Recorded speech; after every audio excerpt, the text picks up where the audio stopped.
ভারতের সাবেক অধিনায়ক ও ক্রিকেট অ্যাসোসিয়েশন অব বেঙ্গল সিএবির সভাপতি সৌরভ গাঙ্গুলি প্রাণনাশের হুমকি সহ একাধিক চিঠি পেয়েছেন। সর্বশেষ একটি চিঠিতে তাকে এবং তার স্ত্রী ডোনা গাঙ্গুলিকে হত্যার হুমকি দেওয়া হয়েছে।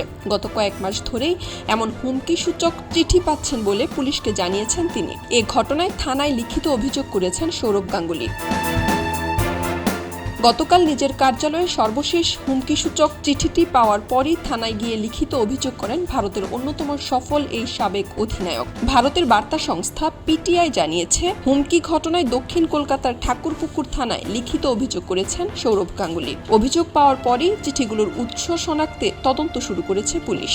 এ বিষয়ে পুলিশের এক জ্যেষ্ঠ কর্মকর্তা জানান, পুলিশ অভিযোগটিকে অত্যন্ত গুরুত্বের সঙ্গে নিয়ে চিঠির ভাষা, চিঠি পাঠানোর উৎস এবং ব্যবহৃত কুরিয়ার সার্ভিসের তথ্য খতিয়ে দেখছে এবং অপরাধীকে দ্রুত শনাক্ত করার চেষ্টা চালাচ্ছে।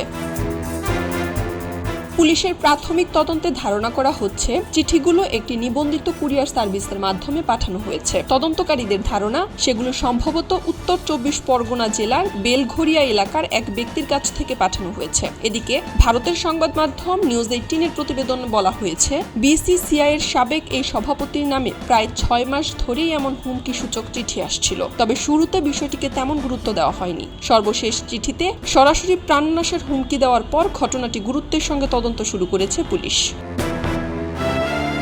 সব মিলিয়ে এখন সৌরভ গাঙ্গুলি ও তার পরিবারের হুমকিদাতাকে কত দ্রুত শনাক্ত করে আইনের আওতায় আনতে পারে পুলিশ, এখন সেটি দেখার বিষয়।